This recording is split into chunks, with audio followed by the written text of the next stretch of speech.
Hello everyone, welcome to commerce learning point. कैसे हैं आप सब? तो बेटा आज से मैं स्टार्ट करने वाली हूँ कॉर्पोरेट अकाउंटिंग की सीरीज, जिसमें हम already issue of share chapter में करवा चुकी हूँ बेटा। तो आज हम स्टार्ट करने वाले हैं issue and redemption of preference shares. ठीक है, तो चैनल पे बेटा बने रहिए, ऐसी वीडियोस आपके लिए आती रहेंगी। अपने दोस्तों के साथ शेयर जरूर कीजिए, वीडियोस लाइक कीजिए और चैनल को सब्सक्राइब कीजिए। तो बढ़ते हैं बेटा आज के चैप्टर की तरफ, जो कि आपके यूनिट 1 का ही चैप्टर है और बहुत इंपॉर्टेंट है। एग्जाम में इसका श्योर क्वेश्चन एक आता ही। ठीक है, तो सबसे पहले हम बेटा थोड़ी थ्योरी कवर करेंगे। थ्योरी कवर करना इसलिए जरूरी है क्योंकि प्रेफरेंस शेयर की अकाउंटिंग आपने पहले कभी नहीं पढ़ी है बेटा। ठीक है, बस मैंने टू दी पॉइंट वही थ्योरी रखी है बेटा, जो आपके एग्जाम के पॉइंट ऑफ व्यू से या आपके क्वेश्चन के पॉइंट ऑफ व्यू से बहुत ज्यादा इंपॉर्टेंट है। अगर आपने ये थ्योरी पढ़ ली तो आपको क्वेश्चन बहुत आराम से हो जाएगा। ठीक है, तो सबसे पहले बढ़ते हैं इशू ऑफ प्रेफरेंस शेयर। तो इसका सबसे पहला पॉइंट क्या है बेटा? No issue of irredeemable preference share are allowed. ठीक है, इसका क्या मतलब होता है? देखो बेटा, एक कोई इंसान है, ठीक है, और एक क्या है बेटा? ऑर्गेनाइजेशन। ठीक है, इस ऑर्गेनाइजेशन को किस चीज की रिक्वायरमेंट होती है बेटा? पैसों की रिक्वायरमेंट होती है। ठीक है, तो ये ऑर्गेनाइजेशन इस इंसान के पास गई और इससे बोला कि भाई मुझे पैसे चाहिए। इसने बोला कि ठीक है, आप पैसे तो लेकर चल जाओ, बट इन रिटर्न मुझे क्या मिलेगा? तो ऑर्गेनाइजेशन इन रिटर्न इन्हें क्या दे देती है बेटा? प्रेफरेंस शेयर दे देती है। इन रिटर्न क्या दे देती है? प्रेफरेंस शेयर दे देती है। ठीक है, अब ये प्रेफरेंस शेयर का जो होता है ना बेटा, टेन्योर होता है कुछ। मान लो ये प्रेफरेंस शेयर्स जो थे वो 5 साल के लिए इशू हुए थे। ठीक है, तो अब 5 साल के बाद क्या होगा बेटा? ऑर्गेनाइजेशन को, ठीक है, इनको क्या करना पड़ेगा बेटा? पैसे वापस देने पड़ेंगे। जितने पैसे इन्होंने लिए थे उतने पैसे या फिर उससे ज्यादा पैसे इस इंसान को देने पड़ेंगे। से इसका नाम है रामू। ठीक है, तो ऑर्गेनाइजेशन को रामू को उतने पैसे देने पड़ेंगे। ठीक है, आगे बात समझ।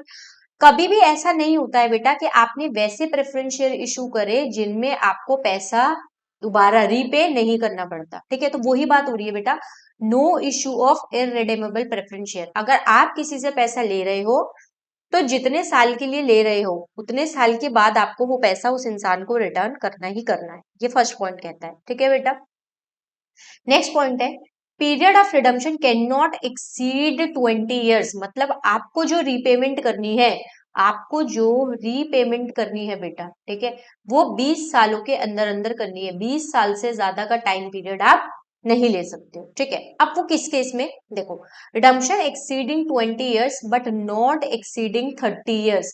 ये 30 ईयर्स बस होता है बेटा आपका इंफ्रास्ट्रक्चर प्रोजेक्ट्स के केस में। कब? किस में बेटा? इंफ्रास्ट्रक्चर प्रोजेक्ट के केस में। ठीक है, अगर आपका कोई इंफ्रास्ट्रक्चर प्रोजेक्ट है, ठीक है, उससे रिलेटेड कोई आपकी ऑर्गेनाइजेशन है और उससे रिलेटेड आपने प्रेफरेंस शेयर बेटा इशू करें, तो वो जो उनका जो रिडम्पशन है वो 30 साल तक होता है। बाकी जितने भी होते हैं बेटा ऑर्गेनाइजेशन, उनके लिए कितना होता है? 20 साल का होता है। ठीक है, अब देखो इंफ्रास्ट्रक्चर प्रोजेक्ट में क्या क्या आ जाता है? ट्रांसपोर्टेशन रिलेटेड प्रोजेक्ट्स आ गए, एग्रीकल्चरल प्रोजेक्ट्स आ गए, ठीक है, वाटर मैनेजमेंट आ गया, टेलीकम्युनिकेशन आ गया। मतलब ये सारे जो प्रोजेक्ट्स हैं बेटा, ठीक है, इन पे इन इन इस मतलब कोई भी ऑर्गेनाइजेशन जो इस टाइप ऑफ बिजनेस में बेटा इन्वॉल्व है, ठीक है, अगर वो प्रेफरेंस शेयर्स इशू कर रही है तो वो 30 साल तक कर सकती है। अदरवाइज इसके अलावा जो भी ऑर्गेनाइजेशन होंगी वो कब कितने साल तक करेंगी? बस ओनली 20 ईयर्स। ठीक है, अब मैम ये रिडम्पशन का मतलब क्या होता है? देखो, रिडम्पशन का मतलब होता है बेटा रीपेमेंट करना। जो पैसा आपने उधार लिया है उसको क्या करना बेटा? रीपे करना। उसी को हम क्या बोलते हैं? रिडम्पशन। ठीक है, redemption of preference share means paying back और repayment to the preference share holder. तो मतलब अगर ऑर्गेनाइजेशन ने रामू से पैसे लिए थे, ठीक है, 10 साल पहले, तो 10 साल बाद ऑर्गेनाइजेशन रामू को उतने पैसे क्या कर देगी? वापस कर देगी, रीपे कर देगी, पेइंग बैक। ठीक है, तो ये था हमारा रिडम्पशन और प्रेफरेंस शेयर क्या होता है, चीजें कैसे काम करती है। अब अब जब आप रिडम्पशन करने के लिए जाते हो तो कुछ कंडीशंस होती हैं। अब वो कंडीशंस क्या होती हैं कि आपके शेयर्स जो होते हैं वो फुल्ली पेड अप होने चाहिए। इसका क्या मतलब है? देखो, जैसे हमने शेयर चैप्टर में भी पढ़ा था, मैं हमेशा करवाती हूँ बेटा। जैसे मान लो 5000 प्रेफरेंस शेयर्स इशू करें एट द रेट ₹10 ईच। ठीक है, इस 10 का जो डिवीजन हुआ वो हो गया बेटा ऐसे 5, 3 और 2 में। तो अब इस प्रेफरेंस शेयर पे ₹5 मिल गए, ₹3 मिल गए, बट ये ₹2 बेटा नहीं मिले थे। तो इन दीज केस ये वाले जो शेयर्स होंगे उनका रिडम्पशन हम नहीं कर सकते। उनका रिडम्पशन हम बेटा नहीं कर सकते। तो share must be fully paid up, मतलब ये 2 रुपए को पहले आप क्या करोगे बेटा, पेड अप करोगे, उसके बाद ही आप इन शेयर्स को क्या कर सकते हो, रिडीम कर सकते हो। ठीक है। Sir share can be redeemed out of distributable profit. अब डिस्ट्रीब्यूटेबल प्रॉफिट्स क्या होते हैं? डिस्ट्रीब्यूटेबल प्रॉफिट्स वो प्रॉफिट होते हैं जो सारा इंटरेस्ट हो गया, टैक्स हो गया, माइनस करने के बाद जो एक्चुअल प्रॉफिट आपके पास बचता है, जो कि डिविडेंड देने के लिए काम आता है, जो एक्चुअली में जिसमें से हम अपना डिविडेंड देते हैं, उसी प्रॉफिट को हम क्या बोलते हैं, डिस्ट्रीब्यूटेबल प्रॉफिट्स बोलते हैं। ठीक है। और out of the proceeds of a fresh issue of share made for the purpose of redemption. देखो ये वाले बहुत इंपॉर्टेंट पॉइंट है, आप समझो बेटा बहुत अच्छे से। ठीक है। देखो पहली कंडीशन क्या है रिडम्पशन की, कि शेयर्स जो होते हैं वो फुल्ली पेड अप होने चाहिए। दूसरा, अब देखो रिडम्पशन जब हम कर रहे हैं तो हमें रामू को क्या देने हैं, पैसे देने हैं। तो रामू को जो हम वो पैसे देंगे वो या तो हम बेटा अपने डिस्ट्रीब्यूटेबल प्रॉफिट में से देंगे, या फिर रामू को पैसा देने के लिए हम किसी दूसरे इंसान को शेयर्स क्या कर देंगे, इशू कर देंगे। ठीक है। हम क्या करेंगे बेटा, रामू को पैसे देने के लिए या तो अपने प्रॉफिट में से पैसा दे देंगे, या फिर हम रामू को पैसा देने के लिए किसी और को शेयर्स इशू कर देंगे। ठीक है। थर्ड कंडीशन जो होती है हमारी वो होती है कि अगर कोई भी premium paid much from the company profit और द सिक्योरिटी प्रीमियम अकाउंट, अगर रिडम्पशन पर कोई भी प्रीमियम होगा, जैसे मान लो ये 5,000 शेयर्स रिडीम कर रहे हैं, 10 रुपए का ईच था, पर 2 रुपए आपको प्रीमियम भी देने। ये मैं किसकी बात कर रही हूँ, ये मैं रिडम्पशन के टाइम पर बात कर रही हूँ। ठीक है। इशू के टाइम पर नहीं, रिडम्पशन के टाइम पर आप उसको 50,000 रुपए तो दे ही रहे हो। ठीक है। 50,000 तो दे ही रहे हो, उसके साथ आप 2 रुपए का प्रीमियम भी दे रहे हो, मतलब आप इसको 10,000 रुपए और दे रहे हो, तो टोटल आप उसको कितने दे रहे हो बेटा, 60,000 दे रहे हो। ठीक है। तो अगर ये वाला जो प्रीमियम है, ठीक है, वो आप कहाँ से दोगे बेटा, वो आप या तो कंपनी के प्रॉफिट में से दोगे या फिर सिक्योरिटी प्रीमियम अकाउंट से दोगे। इसकी जो इम्प्लीकेशन है बेटा वो अभी मैं क्वेश्चन करवाऊंगी तो आपको बहुत अच्छे से समझ आ जाएंगी। ठीक है। अभी मैं इसलिए थोड़ा सा पढ़ा रही हूँ ताकि आपको थोड़ा सा याद रहे, आप इस क्वेश्चन के टाइम पे रिकॉल कर पाओगे, अच्छा ऐसी भी कोई चीज थी। ठीक है। तो वीडियो में एंड तक जरूर बने रहिए बेटा। अगर आपने वीडियो थोड़ी सी देखी, आधी देखी, पूरी नहीं देखी, तो आपको कुछ भी समझ नहीं आएगा। ठीक है। फोर्थ पॉइंट क्या है बेटा, if profit are used an amount equal to the nominal value must be transfer to capital redemption reserve. अब देखो क्या होता है बेटा, जब भी कभी प्रेफरेंस शेयर रिडीम होते हैं, ठीक है, इनका रिडम्पशन होता है। ठीक है। इनका क्या होता है बेटा, रिडम्पशन होता है। और ये जो रिडम्पशन है, ठीक है, वो हम किस में से कर रहे हैं बेटा, प्रॉफिट में से, मतलब जितना भी पैसा है वो हम सब किस में से दे रहे हैं, प्रॉफिट में से दे रहे हैं। तो इस केस में हम एक रिजर्व बनाते हैं जिसको हम बोलते हैं कैपिटल रिडम्पशन रिजर्व। मैंने क्या बोला बेटा, अगर मैं प्रेफरेंस शेयर्स को रिडीम कर रही हूँ, उनका रिडम्पशन कर रही हूँ, और वो किस में से कर रही हूँ, प्रॉफिट में से कर रही हूँ, मतलब जो प्रॉफिट में हमारा पैसा है उसी को मैं यूज करके रामू को पैसा दे रही हूँ, तो उसके लिए हम एक रिजर्व बना लेते हैं जिसको हम क्या बोलते हैं, सीआरआर। मतलब क्या हुआ, जैसे मान लो मुझे रामू को 50,000 रुपए देने हैं, और मैं पूरे के पूरे 50,000 किस में से दे रही हूँ, प्रॉफिट में से दे रही हूँ। तो इन दीज केस ये जो पूरे 50,000 है मैं कहाँ ट्रांसफर कर दूंगी बेटा, कैपिटल रिडम्पशन रिजर्व। ठीक है। नेक्स्ट फिफ्थ पॉइंट क्या है, the CR can only be use to fully paid bonus share. और जो ये सीआरआर का पैसा मैंने 50,000 ट्रांसफर किया है, वो बस मैं यूज कर सकती हूँ बेटा किसके लिए, fully paid bonus share issue करने। ठीक है। इसको छोड़ दो आप, ये कोई, ठीक है, इसको आप अभी रहने दो। ठीक है। चलो ये 2 स्लाइड्स हो गई है, कोई बात नहीं, हम नेक्स्ट पढ़ते हैं। ठीक है।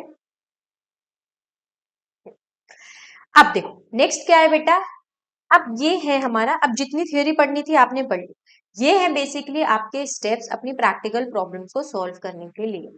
तो ये तो इंपॉर्टेंट है। ठीक है। देखो सबसे पहला क्या है बेटा, partly paid shares, it is necessary to make partly paid up shares as fully paid. अभी मैंने बताया बेटा वो था 5, 3 और 2। ये मिल गया, ये नहीं मिला, ये मिल गया, ये नहीं मिला। तो ये जो नहीं मिला, ये नॉट फुल्ली पेड अप है, तो पहले इसको हम क्या करवाएंगे बेटा, फुल्ली पेड अप। इसको पहले क्या करवाएंगे, फुल्ली पेड अप। ठीक है। उसके बाद ही रिडम्पशन हो सकता है। क्यों, क्योंकि हमने पढ़ा है कि फुल्ली पेड शेयर्स अगर नहीं होते हैं तो हम उसका रिडम्पशन नहीं कर सकते। ठीक है। नेक्स्ट है, if there are specific instruction pass the necessary journal entry for forfeiture और रीइशू। अगर आपके क्वेश्चन में आपको बोला है कि भाई फोर फीचर भी हो रहा है, रीइशू भी हो रहा है, तो आपकी इसमें कोई जर्नल एंट्री पास करनी पड़ेगी। अगर आपका पूरा रिडम्पशन प्रॉफिट में से हो रहा है तो आप क्या बनाते हो बेटा, सीआरआर अकाउंट में उतना अमाउंट ट्रांसफर कर देते हो, कितना, फेस वैल्यू के अकॉर्डिंग। जितना फेस वैल्यू या फिर नॉमिनल वैल्यू का अमाउंट होता है उतना आप सीआरआर में से क्या कर देते हो बेटा, ट्रांसफर कर देते हो, अगर पूरा प्रॉफिट में से हो रहा है, ठीक है। फिर है बेटा redemption partly out of profit and partly out of fresh issue. मतलब क्या है, जैसे मान लो रामू को कितने पैसे देने थे, 50,000 देने थे ना बेटा, तो हम ऐसा कर रहे हैं 30,000 तो हम प्रॉफिट में से दे रहे हैं, 30,000 तो हम प्रॉफिट में से दे रहे हैं, और 20,000 जो है वो हम कैसे दे रहे हैं, फ्रेश इशू करके। कैसे दे रहे हैं, फ्रेश इशू करके। तो अगर, तो देखो अब ये आउट ऑफ प्रॉफिट में से कितना है, 30,000, तो 30,000 तो मैं ट्रांसफर कर दूंगी सीआरआर अकाउंट में, और बाकी जो ये 20,000 है वो किस में से कर दूंगी बेटा, उसके मैं फ्रेश इशू कर दूंगी शेयर्स, चाहे मैं इक्विटी कर दूं चाहे मैं प्रेफरेंस कर दूं, ठीक है। अब देखो नेक्स्ट फिफ्थ पॉइंट क्या है हमारा,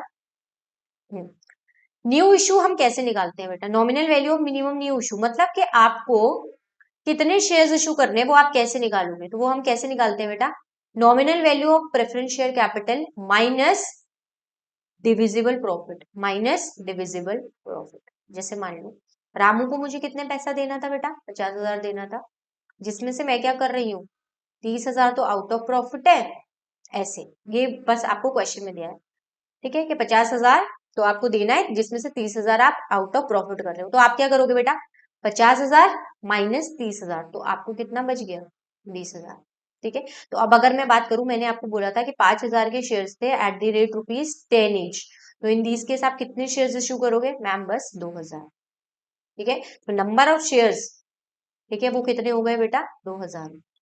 आ गई बात समझ, ठीक है। अब या फिर हम कोई फिक्स्ड एसेट सोल्ड कर रहे हैं, इन्वेस्टमेंट सोल्ड कर रहे हैं, तो उसकी भी आपको क्या करनी पड़ती है बेटा, जनरल एंट्री पास करनी पड़ती है, ठीक है। इजी बेटा, हो सकता है कि आपको ये सारी चीजें मतलब जो, क्योंकि अकाउंट्स में थ्योरी पढ़ना बच्चे चाहते ही नहीं है, ठीक है, उनका रहता है कि हम नहीं पढ़ते, दैट्स टोटली फाइन। मैं आई एम दी वन जिसको भी भैया नहीं, अकाउंट्स में मुझे थ्योरी नहीं पढ़नी है, बट ये जो मैंने आपको पढ़ाया है बेटा ये थ्योरी नहीं है, ठीक है। ये वो चीजें हैं जो क्वेश्चन करने से पहले हर बच्चे को पता होनी चाहिए, ठीक है। तो बस मैंने आपको वही पढ़ाया है, आई होप आपको बहुत अच्छे से समझ आया होगा, ठीक है। अब हम स्टार्ट करते हैं बेटा हमारा क्वेश्चन, ठीक है। तो देखो मैं हमेशा आपको कहती हूँ, question is P Q R limited had 10,000 15% share of ₹100 each.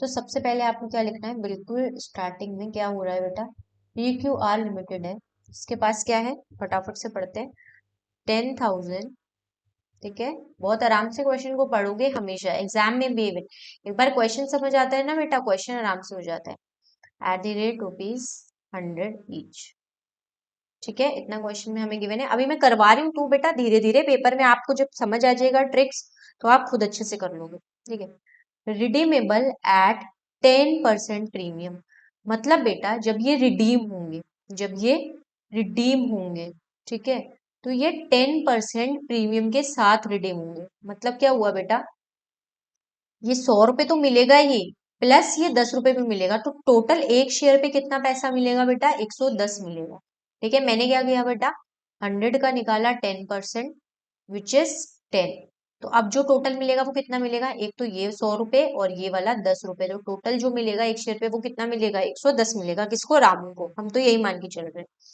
Ramu जी को ही मान के चल रहे हैं। The balance of general reserve बेटा 7 लाख दे रखा है, और सिक्योरिटी प्रीमियम का अमाउंट कितना दे रखा है, 10,000, लिख लो। आपको एसपीआर सिक्योरिटी प्रीमियम कितना दे रखा है बेटा, 10,000 दे रखा है, और आपको जनरल रिजर्व जो है वो कितना दे रखा है, 7 लाख दे रखा है, हाँ या ना, ठीक है।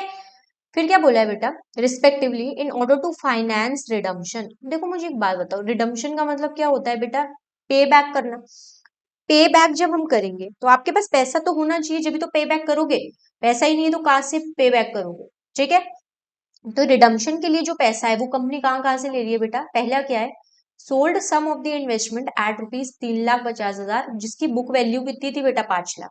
अब आप मुझे एक बात बताओ, एक इन्वेस्टमेंट है जिसकी बुक वैल्यू थी बेटा 5 लाख की, ठीक है, सोल्ड कितने में कर दी, 3,50,000 में, तो आपको जो लॉस हुआ, आपको जो लॉस हुआ वो कितने का हो गया बेटा, 1.5 लाख का, हाँ या ना। 5 लाख में से 3,50,000 अगर माइनस कर देंगे तो 1.5 लाख बचा। तो देखो सोल्ड हमने करी है 3,50,000 की, तो मेरे पास पैसा कितना आया होगा, कैश कितना आया होगा, 3.5 लाख, और लॉस कितने का हो गया बेटा, 1.5 लाख, ठीक है। इतनी बात समझ आ गई, ऐसे ही क्वेश्चन करेंगे बेटा सॉल्व, एग्जाम में भी आपको ऐसे ही करना है। नेक्स्ट क्या हुआ है, 12% डिबेंचर इशू कर दिए ऑफ ₹2 लाख एट पार। मतलब क्या हुआ बेटा, फर्स्ट तो ये हो गया आपका, ठीक है। सेकंड क्या हुआ, बी पार्ट, डिबेंचर्स इशू कर दिए बेटा, और उनसे हमें कितना पैसा मिल गया, उनसे हमें पैसा मिल गया 2 लाख रुपए, ठीक है। ठीक है, तो डिवेंचर के हमारे कितने हो गए, 2 लाख रुपए हो गए, ठीक है। आगे क्वेश्चन पढ़ते हैं, क्वेश्चन में क्या बोला है। थर्ड हमारा क्या है बेटा, इशू किए 50,000 12% प्रेफरेंस शेयर, क्या किए बेटा, थर्ड ऑप्शन है हमारा 50,000 प्रेफरेंस शेयर इशू करें, ठीक है, at the rate ₹10 plus 10% premium है, 10% प्रीमियम मतलब एक, मतलब 11 रुपए में इशू करेंगे, ठीक है बेटा। फिर बोला है the 15% preference share were redeemed eight 10% premium, तो ये जो 15% वाले डिबेंचर्स थे, प्रेफरेंस शेयर्स थे बेटा, वो रिडीम कर दिए 10% प्रीमियम पे, as per the condition let down section 55 of the company record the above transaction in the books of the company. तो मुझे क्या करना है बेटा, हम लोग को क्या करना है, इसके अकाउंटिंग ट्रीटमेंट करना है, हमें जर्नल एंट्री पास करनी है बेसिकली, ठीक है। तो आइए चलिए मेरे साथ जर्नल एंट्री पास करना बेटा, मैं आपको बताऊंगी जर्नल एंट्री कैसे पास करनी है, ठीक है। देखो सबसे पहले आपको ध्यान क्या रखना है, ये जितनी भी वर्किंग करी है वो हम सबको क्या करना है बेटा, ध्यान रखना, ठीक है। सबसे पहले हमने क्या करा था बेटा, इन्वेस्टमेंट को सोल्ड किया है, ठीक है। कितने में सोल्ड किया है, 3,50,000 में, और 1.5 लाख का क्या हो गया है, हमें लॉस हो गया है। तो इसकी जर्नल एंट्री सबसे पहले हम क्या करते हैं बेटा, पास कर लेते हैं। तो इसकी जो हमारी फर्स्ट जर्नल एंट्री बनेगी बेटा, देखो यहाँ पे डेट का कॉलम नहीं बना है, सीरियल नंबर आप लिख देना, क्योंकि डेट गिवन नहीं होती है तो हम क्या लिखते हैं, हम सीरियल नंबर लिखते हैं, ठीक है। तो फर्स्ट एंट्री होगी बेटा आपकी बैंक अकाउंट डेबिट, क्यों, क्योंकि आपने क्या किया है बेटा, आपने इन्वेस्टमेंट को सोल्ड किया है। तो जब इन्वेस्टमेंट को सोल्ड करोगे तो आपके पास क्या आएगा बेटा, पैसा आएगा, ठीक है। अब आपको क्या हुआ है बेटा, 1.5 लाख का लॉस भी तो हुआ है, और जितने भी हमारे लॉसेस होते हैं वो हम कहाँ से सेट ऑफ करते हैं बेटा, statement of PNL account, statement of, आपको पूरा लिखना है बेटा, profit and loss account, profit and loss account, ठीक है। अब देखो आपने इन्वेस्टमेंट कितने की बेची थी, 3,50,000 की बेची थी, हाँ या ना, उतने पे आपको लॉस कितना हुआ है, 1,50,000 लॉस हुआ है, ठीक है। और आपकी इन्वेस्टमेंट खत्म हो गई, तो एसेट खत्म होती है तो हम उसको क्या कर देते हैं, क्रेडिट कर देते हैं, ठीक है। तो यहाँ पे आपने क्या लिख दिया, टू इन्वेस्टमेंट अकाउंट, तो यहाँ पे जो आपका आया कितना अमाउंट आ गया, 5 लाख आ, ठीक है। बात समझ आई, पहली एंट्री बिल्कुल क्लियर है आपको। अब देखो सेकंड एंट्री क्या होगी आप, सेकेंडली आपने क्या किया है बेटा, चलो देखते हैं। देखो सेकेंडली हमने डिबेंचर्स इशू करे हैं बेटा, और कितने के डिबेंचर्स इशू करे हैं हमने, 2 लाख के। तो जनरल एंट्री क्या हो जाएगी बेटा, bank account debit, bank account debit to, कितने percent, to 12% debenture account, debentures का नाम क्या था बेटा, 12% डिबेंचर अकाउंट। इस चैप्टर के बेटा मैं और भी बहुत सारे क्वेश्चन करवाने वाली हूँ आपको, ठीक है। तो चैनल पे बने रहिएगा, अपने दोस्तों के साथ भी ज्यादा से ज्यादा शेयर कीजिए, क्योंकि ऑलरेडी थ्योरी की क्लासेस तो मैं ले चुकी हूँ बेटा, मेरा मोटिव यही था कि मैं थ्योरी पहले कंप्लीट करवा दूं, फिर आराम से हम कॉर्पोरेट अकाउंटिंग के क्वेश्चंस करेंगे। अब बस हो गया आपका एचआरएम खत्म, अब कॉर्पोरेट अकाउंटिंग की क्लासेस होंगी आपकी, तो चैनल पे बने रहिए, ठीक है बेटा। तो देखो अब आपके डिबेंचर्स इशू हो गए, ये हो गया। अब थर्ड, थर्ड पार्ट क्या था बेटा हमारा, चेक कर लेते हैं। थर्ड पार्ट में प्रेफरेंस शेयर्स, ये क्या थे बेटा, प्रेफरेंस शेयर्स इशू हुए थे 50,000 एट द रेट ₹10 ईच, और ₹1 का हमारा प्रीमियम था, मतलब ₹11 का। तो यहाँ पे प्रेफरेंस शेयर इशू करने की भी जर्नल एंट्री क्या होगी बेटा, बैंक अकाउंट डेबिट। समझ, थोड़ा ही बस दिमाग लगाना है बेटा इन चैप्टर्स में, बाकी जैसे जैसे आपको क्वेश्चन में बोला है वैसे वैसे आप करते जाओ। और बेस्ट पार्ट है जब आप इसका लिख लिख के सॉल्व करते हो, टू प्रेफरेंस शेयर, मैं ऐसे लिख लूँ बेटा शॉर्ट फॉर्म में, आप पूरा लिखना, ठीक है। To preference share application and allotment account, ठीक है बेटा, एंड अलॉटमेंट अकाउंट। अब मैम अमाउंट कितना आएगा, देखो 50,000 के तो प्रेफरेंस शेयर हमने इशू करे थे, इनटू में 11, 11 क्यों बेटा, ₹10 फेस वैल्यू प्लस ₹1 प्रीमियम, ठीक है। ये बस आपको समझाने के लिए लिखा है बेटा मैंने, आपको एग्जाम में ऐसे नहीं लिखना है, आप ये लिख सकते हो एग्जाम में, बट ऐसे ये नहीं लिख सकते हो, ठीक है।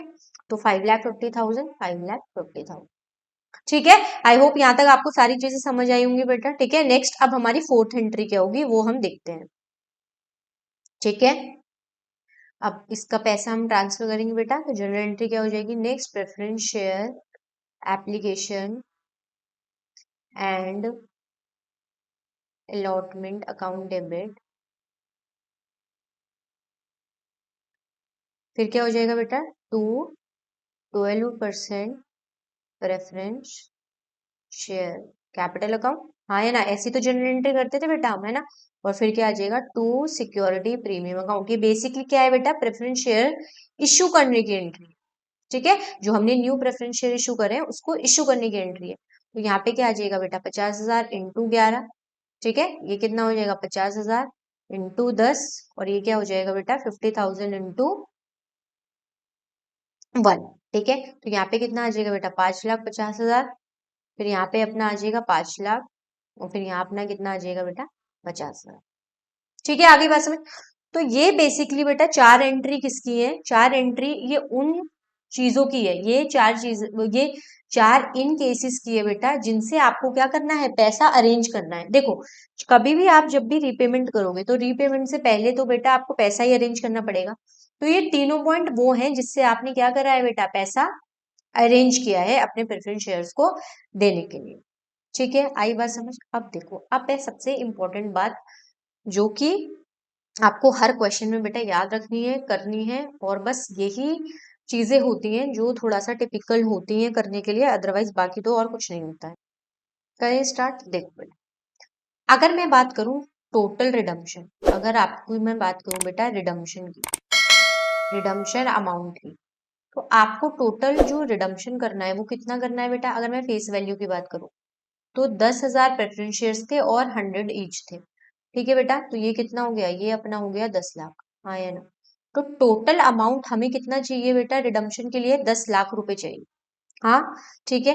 अब इस 10 लाख रुपए का क्या करें बेटा, देखो, इस 10 लाख रुपए में से हमने क्या करा है बेटा, 50,000 के 10% प्रेफरेंस शेयर्स फ्रेश इशू कर दिए, ठीक है। अभी मैंने दो आपको ऑप्शंस बताए थे बेटा, जो रिडम्पशन होता है वो दो तरीकों से होता है, या तो होता है आउट ऑफ प्रॉफिट, मतलब आप प्रॉफिट में से कर दो रिडीम, या फिर आप किस में से करो बेटा, फ्रेश इशू में से, ठीक है, या फिर आप किस में से कर दो, फ्रेश इशू में से कर दो, ठीक है। तो रिडम्पशन अमाउंट 10 लाख, जिसमें से 5 लाख तो मैंने क्या कर दिया बेटा, फ्रेश इशू कर दिया, 5 लाख तो मैंने क्या करा है, फ्रेश इशू कर दिया है। तो अब जो 5 लाख बचा, अब जो 5 लाख बचा, अभी प्रीमियम की बेटा मैं बात नहीं कर रही हूँ, बस फेस वैल्यू। अभी जो 5 लाख बचा वो मैं किस में से करूंगी बेटा, वो मैं करूंगी आउट ऑफ प्रॉफिट में से, ठीक है। वो मैं किस में से करूंगी, आउट ऑफ प्रॉफिट में से। अभी देखो, मैंने इसका भी प्रीमियम इंक्लूड नहीं करा है, ना मैंने इधर वाला प्रीमियम इंक्लूड किया, अभी बस फेस वैल्यू की बात कर रहे हैं, ठीक है। तो ये हमारा फ्रेश इशू है, और ये मेरा क्या है बेटा, आउट ऑफ प्रॉफिट। अब मैंने आपको एक और बात बताई थी, जब भी कभी आप आउट ऑफ प्रॉफिट में से रिडम्पशन करते हो, तो आपको फेस वैल्यू को कहाँ ट्रांसफर करना होता है, CRR अकाउंट में ट्रांसफर करना होता है, ठीक है। और ये जो पैसा ट्रांसफर होगा वो कहाँ से होता है बेटा, वो हमारा होता है फ्री रिजर्व्स में से। वो कहाँ से होता है हमारा, फ्री रिजर्व्स में से, जैसे जनरल रिजर्व हो गया, ठीक है, जैसे आपका स्टेटमेंट ऑफ P&L अकाउंट हो गया, यहाँ से आप क्या करते हो, पैसा ट्रांसफर करते हो CRR अकाउंट, ठीक है। तो आपका जो पहली एंट्री, मतलब जो अब फिफ्थ एंट्री होगी बेटा, वो इसी चीज की होगी। एक मिनट में एक लाइन बना लेती हूँ, टेढ़ी मेढ़ी सी छोटू सी लाइन बना लेते हैं, ठीक है, चलो। तो फिफ्थ एंट्री क्या होगी बेटा, जनरल रिजर्व अकाउंट डेबिट। अभी मैंने कहा ना बेटा, उतना पैसा जो आप कर रहे हो, अब देखो मैंने पूरा 10,000 का नहीं बनाया, ये बस वो वाला है जो आउट ऑफ प्रॉफिट में से हम रिडीम करें। तो general reserve account debit to CRR which is capital redemption account, ठीक है बेटा। आई बात समझ। थोड़ा सा समझो बेटा, हो सकता है थोड़ा टाइम लगे आपको समझने में, बट एक बार आपको समझ आ गया, हम और भी क्वेश्चंस करेंगे तो आपको अच्छे से क्लैरिटी हो जाएगी, ठीक है। बस आपका पूरा फोकस यहाँ पर होना चाहिए बेटा, नजर हटी दुर्घटना घटी, ठीक है, तो आराम से समझो, ठीक है। General reserve to capital redemption, 5 lakh हो गया, 5 लाख, ठीक है। आगे की बात समझ। अब मैंने क्या किया है बेटा, अब कुछ नहीं किया, अब हम क्या करेंगे बेटा, रिडम्पशन करेंगे। अब हम क्या कर देंगे, रिडम्पशन। देखो, रिडम्पशन की सिंपल एंट्री क्या होगी बेटा, देखो हमें रिडीम क्या करने हैं, 15% प्रेफरेंस शेयर रिडीम करने, तो आप लिख लो 15% preference share capital account debit, ठीक है। अब देखो, प्रीमियम पे रिडीम कर रहे हो तो प्रीमियम आप क्या कर दोगे, डेबिट। क्यों डेबिट करोगे बेटा, क्योंकि प्रीमियम जो होता है वो ऑर्गेनाइजेशन के लिए, कंपनी के लिए क्या होता है बेटा, एक्सपेंस होता है। और हमारे जितने भी एक्सपेंसेस होते हैं उन सबको हम क्या करते हैं, मैडम डेबिट, है ना, उन सबको क्या करते हैं बेटा, डेबिट। अब ये सारा जो पैसा है वो किसको देंगे बेटा? प्रेफरेंस शेयर होल्डर को। किसको देंगे बेटा? Preference share holder.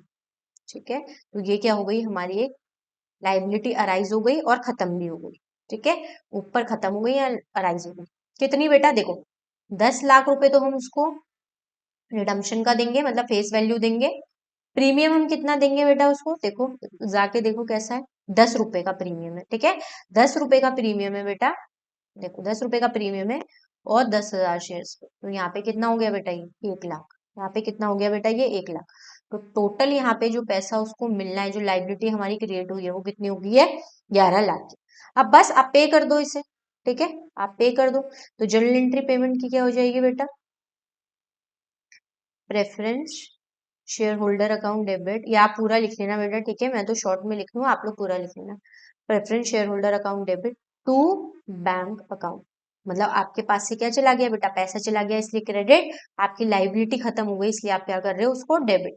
यहाँ पे मैम अमाउंट कितना आएगा? तो बेटा जितना आप पे करेंगे, विच इज 11 लाख। बात समझ आ गई? ठीक है, हो गया क्वेश्चन खत्म? नहीं, अभी जो प्रीमियम है, ये तो आपने क्या करा है, आपने बस उसी की तो जर्नल एंट्री पास करी है। देखो यहाँ पर आपने जो फेस वैल्यू की जर्नल एंट्री पास करी है, 5 लाख 5 लाख, और देखो ऊपर देखो फ्रेश इशू जो आया आपका। ठीक है, ये रहा 5 लाख 5 लाख आया, ये रहा 5 लाख 5 लाख। बट अभी तो आपका वो भी तो बचा है ना, सिक्योरिटी प्रीमियम। तो जब आप सिक्योरिटी प्रीमियम वो एडजस्ट करोगे, तो वो कहाँ से करते हैं बेटा? एक तो हम करते हैं सिक्योरिटी प्रीमियम अमाउंट से, सिक्योरिटी प्रीमियम अमाउंट से। ठीक है, ठीक है, तो देखो हमारे सिक्योरिटी प्रीमियम अकाउंट में जो बैलेंस था बेटा, वो कितना था? देखो वो था बेटा 10,000, तो हमारे पास ऑलरेडी पड़ा था, प्लस देखो अब आएगा मजा। देखो और 50,000 कहाँ से आया? 50,000 आया बेटा जो हमने फ्रेश इशू किए थे प्रेफरेंस से। 50,000 यहाँ हो गया, तो टोटल जो एसपीआर के अकाउंट में हमारा बैलेंस है वो कितना है बेटा? 60,000 है। ठीक है, तो यहाँ पर वो भी कितना आ जाएगा बेटा? वो यहाँ पर अपना आ जाएगा 60,000। ठीक है, हाँ या ना? ठीक है, अब देखो हमें तो हमारा प्रीमियम और रिडम्पशन कितना करना है? 1 लाख करना है।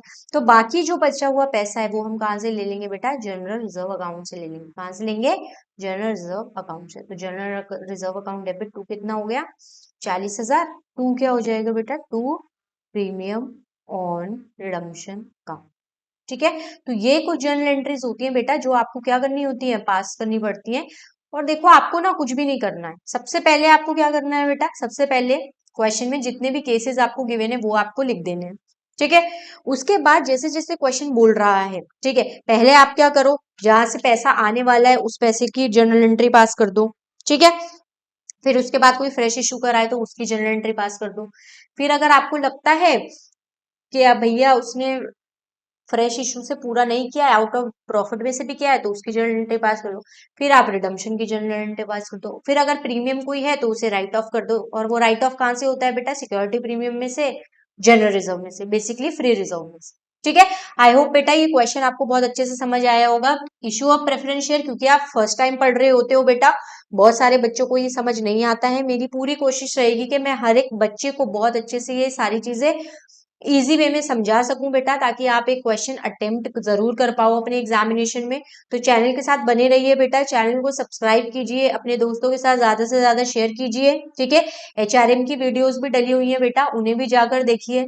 ठीक है, और बेटा प्लीज आप लोग अपने दोस्तों के साथ जरूर शेयर कीजिए, क्योंकि आपकी लाइक्स, आपके कमेंट्स ही मेरे लिए मोटिवेशन है। आप जितना ज्यादा लाइक सब्सक्राइब कमेंट करेंगे, उतनी ज्यादा मोटिवेशन मेरे अंदर आएगी और मैं उतनी अच्छी वीडियोस आपके लिए लेकर आऊंगी। ठीक है, तो चैनल पे बने रहिए बेटा, और चैनल वीडियोस पूरी देखा करो, और चैनल को सब्सक्राइब जरूर करना। ठीक है, बाय बाय, टेक केयर।